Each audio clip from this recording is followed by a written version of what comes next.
Olá, estudantes. Estamos aqui para uma aula sobre a abordagem comportamental. Espero que esses vídeos estejam ajudando você nos seus estudos na questão da administração, tá? Seja para concurso, seja aí para alguma disciplina que você esteja fazendo, ou mesmo se você tem curiosidade na área de administração. Bom, vamos lá. Em 1947, com um livro chamado Comportamento Administrativo, do Herbert Simon, deu-se início à chamada teoria comportamental. Então, a teoria comportamental, ela é uma teoria que surge aí, essa questão de essa abordagem comportamental, surge aí com a ideia da teoria comportamental, através desse trabalho aí do Simon, idealizando na final da década de 40, né, início da década de 50. E aí surge também com a influência da questão da sociologia da burocracia. A gente estudou lá a teoria estruturalista e burocrática, nos módulos anteriores, né? E agora nós vamos falar especificamente a sociologia da burocracia também influenciou a teoria comportamental. Os trabalhos da dinâmica de grupo de Kurt Lewin também influenciaram, onde ele defende que o comportamento humano deriva de uma série de fatores coexistentes, a saber, a pessoa nela em si, né? E a pessoa e o meio ambiente. Então, o comportamento é derivado da pessoa e da interação entre a pessoa e o meio. Tá? É um desdobramento aí da teoria das relações humanas, é uma teoria humana, uma teoria com uma visão humanista. Tá? Tem influência da ciência do comportamento, como eu falei, sociologia da burocracia, sociologia, psicologia e antropologia. Tem como autores principais aí vários autores, o Lewin, o Simon, que eu falei, McGregor, Likert, Argyris, Maslow, Herzberg. Okay? Quais são os aspectos que essa teoria enfatiza, né? Quais são os fatores que ela foca, né? Processo decisório, uma visão sobre liderança, sobre autoridade, sobre o homem administrativo, sobre a questão dos conflitos, né? Que não são necessariamente ruins, assim como foi falado lá na teoria estruturalista. A negociação começa a fazer parte, os estudos de negociação, e o enfoque comportamental, que tem dois vieses, né? O estudo das pessoas como indivíduos, que tem a ver aqui com o que nós falamos aqui, ó, o estudo da pessoa como indivíduo, do Lewin lá, e o estudo das pessoas como membros de grupos, né? Ou seja, as pessoas interagindo em um ambiente, tá? Então, esses são os aspectos enfatizados aí.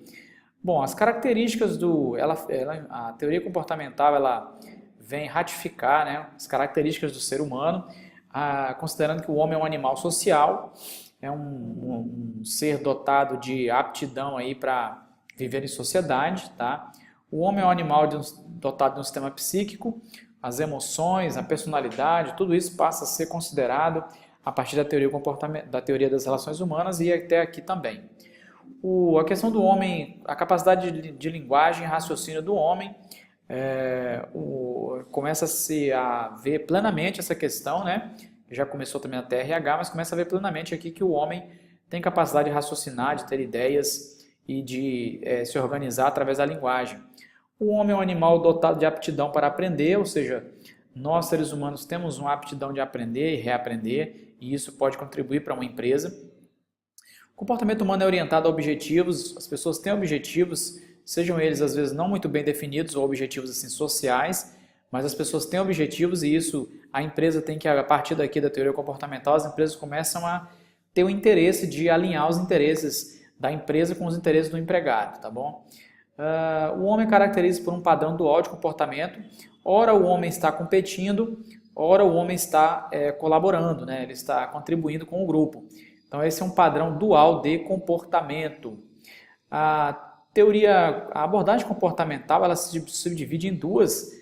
Teoria comportamental, que a gente está falando aqui, e o que a gente chama de DO, desenvolvimento organizacional, que é a próxima teoria que a gente vai ver, tá? Essa teoria aqui, como ela é mais extensa, eu devo fazer aqui mais de um vídeo para poder explicá-la com mais detalhes, tá bom? É uma teoria assim, mais robusta, né? Então, vamos adentrando aqui, né?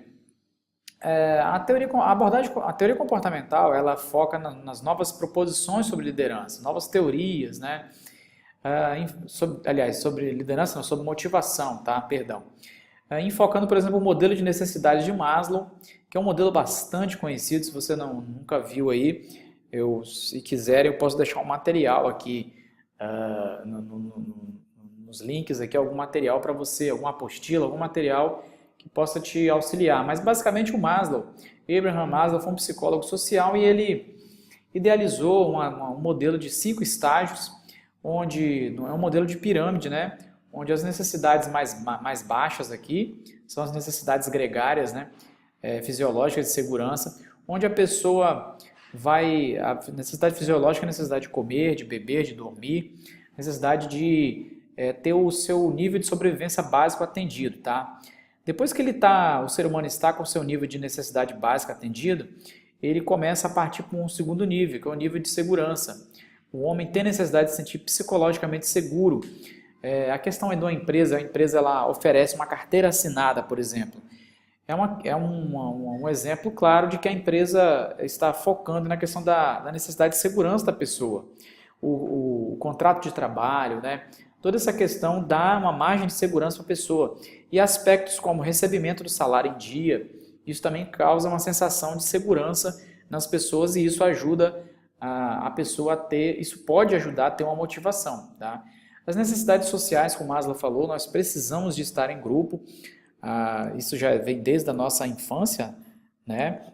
A gente precisa estar amparado, participando de um grupo e ser aceito por esse grupo. Então, por isso que as empresas lá dão incentivos relacionados a prêmios, né, por 10 anos de empresa, 20 anos de empresa, por exemplo, enaltecem os grupos, né, em seminários, em eventos, em reuniões, foco do trabalho em equipe.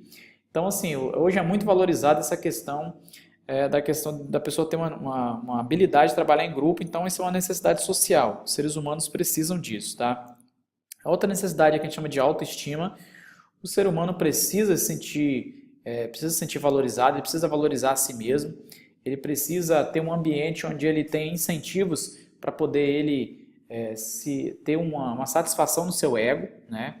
Então, algumas empresas, o gerente, por exemplo, quando ele faz um elogio diretamente para a pessoa, ele enaltece aquela pessoa, ou às vezes a empresa oferece lá um mimo, né, que a gente pode chamar assim, uma cadeira diferenciada, uma sala diferenciada, uma insígnia, um prêmio que valoriza o funcionário do mês, por exemplo, um broche que diz ali para as outras pessoas que ele foi valorizado, né, a sua estima, o seu ego foi massageado, né? E a necessidade de autorrealização, o Maslow defende que aquelas pessoas têm objetivos maiores, né, objetivos de alcançar objetivos maiores na carreira, na vida. Então essas pessoas, elas buscam a autorrealização, realização de objetivos muito pessoais, né?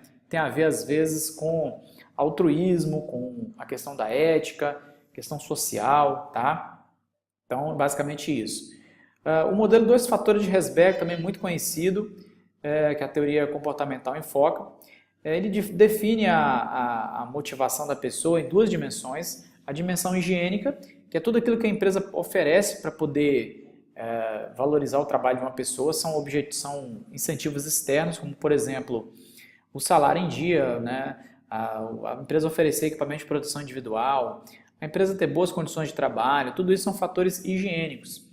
E as necessidades motivacionais são fatores ligados à questão interna da Se a gente fosse comparar, as necessidades motivacionais estão ligadas aqui à autorrealização e à autoestima da pessoa. Ou seja, são individuais, são próprios. Um objetivo que eu tenha pode não ser ou não será igual a um objetivo que você tenha.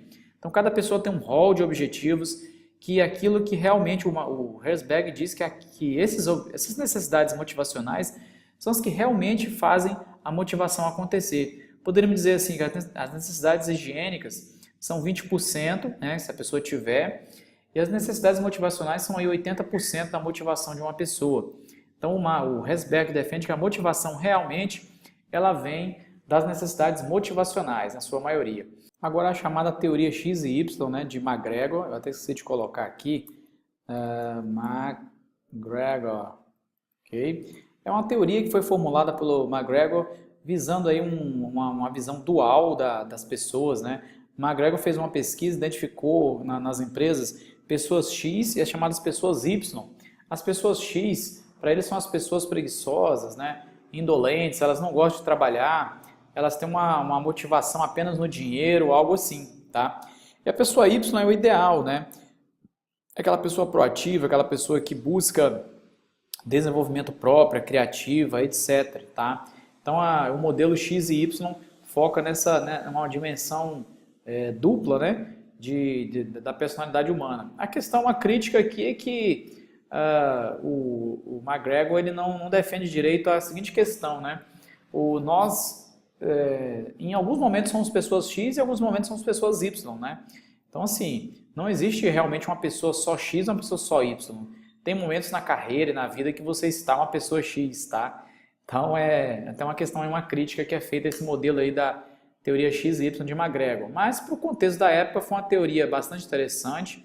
Hoje em dia, talvez, tem lá suas limitações, a questão do Maslow também, Maslow, Herzberg e o McGregor. Hoje tem lá suas limitações, mas na época foi uma teoria que abarcou aí e deu uma visão ampla para o processo das empresas, tá? Eu vou dar uma pausa nesse vídeo para a gente tomar uma água e em seguida eu volto para a gente continuar com o vídeo 2 aí da abordagem comportamental, tá bom? Te espero aí na próxima aula. Até lá!